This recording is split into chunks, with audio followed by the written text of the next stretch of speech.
The Kings coming back, ladies and gentlemen. 7 p.m. New Zealand time yesterday it was announced. RTS back to the Warriors from 2024. Let's go.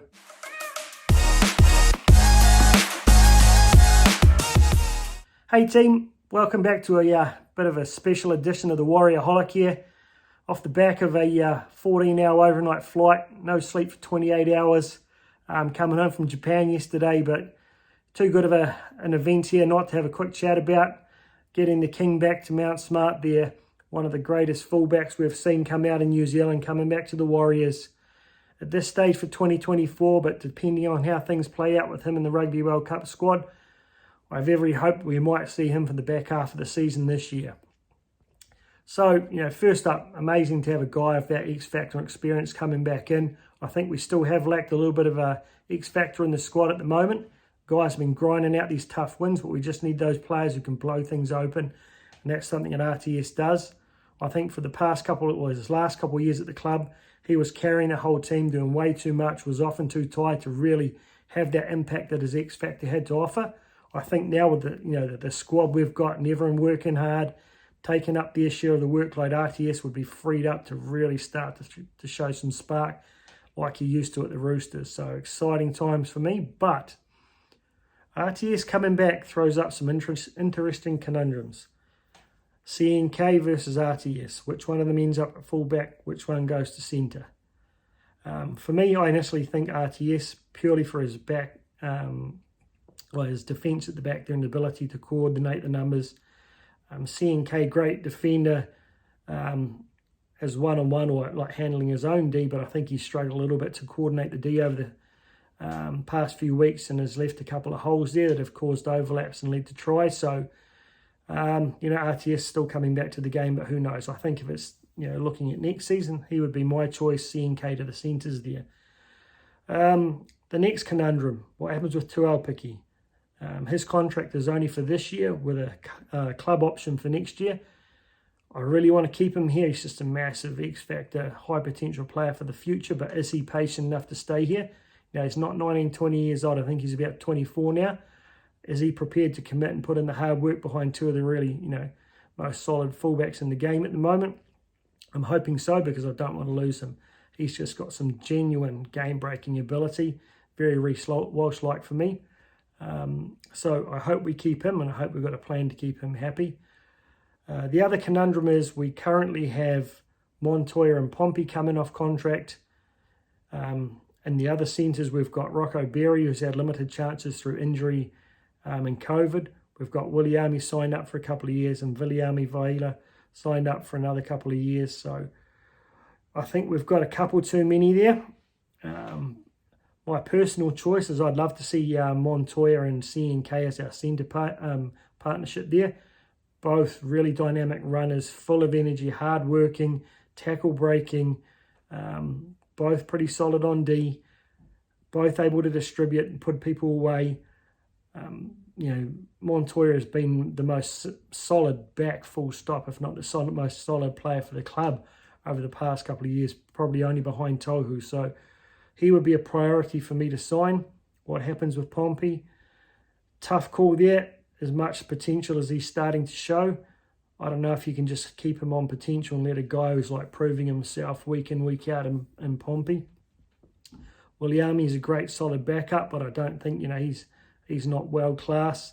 Vaila's been a real disappointment for me. I thought he was going to be the breakout player of this season, but I think there are a few attitude issues there. So some tough calls to be made over the coming months, and it might piss a few people off, but we've got to trust that Webby and Cappy have got a vision for how they want this team to look.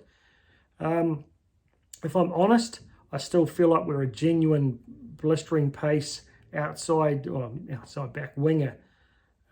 Short, I like what Cossey's having to offer. He's doing that workload off our line. He can score a try, but we saw what happened in that break against the Knights. He just doesn't have that full length of the field speed. I don't think RTS will have it in his legs anymore. He'll make a break, but we need that Addo-Carr, the hammer sub kind of speed out there on one of our wings. So I don't know if there's anyone in the younger grades coming through, because what I've seen are all big, bustling ball runners like Cossey.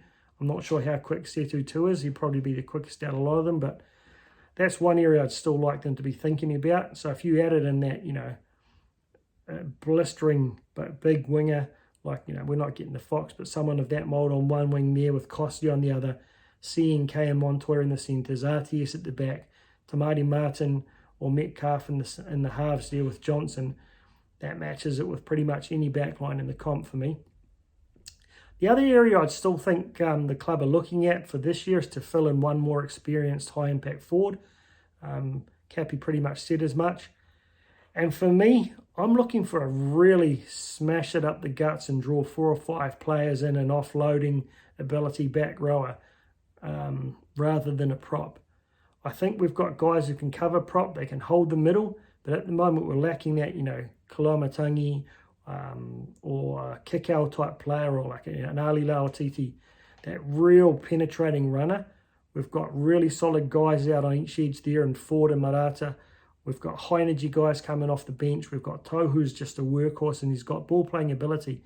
But we just need that big massive guy who just draws people in. AFB does it, but he's not an 80-minute player, or he's not that real high energy player. I think having that kick-out type, big bustling runner on an edge, and having Adam Fanua-Blake up the middle, that just would make our forward pack, top 4 potential. So those are the 2 areas I'd like to see the club really focusing in on over the coming months to even strengthen us further. Blistering speed outside, that big ball playing second rower. We've got young guys in Zion and Svikula, Laban and the like coming through, but I just don't think they're ready there to just come in and dominate at NRL level. Give them another couple of years. So if we could find that guy who's just on the fringes of another club there, I think they could really help us go to that next level and become a top 4 club. So really excited to have RTS back. Brings up some conundrums. It's going to make some tough decisions happen over the coming months. People are going to bitch that we're letting a couple of guys go who may go on to bigger, better things at other clubs, but it's a risk you've got to take. We can't keep them all. Up the mighty Warriors. The King's coming back. We're going further up. We're going to beat the friggin' Storm on Anzac Day there for the first time in 9 years. And then we're going up into second, and everyone's going to start seriously taking note. They're not going to be waiting for us to fall off the wagon anymore. We're going to be serious contenders for the whole of 2023. Let's go the Warriors. 12+ win. Amy Park over there, up over the Storm. I'll be up there with a preview over the weekend. Let's go. All in for 2023 and 2024 when the King returns. Let's go.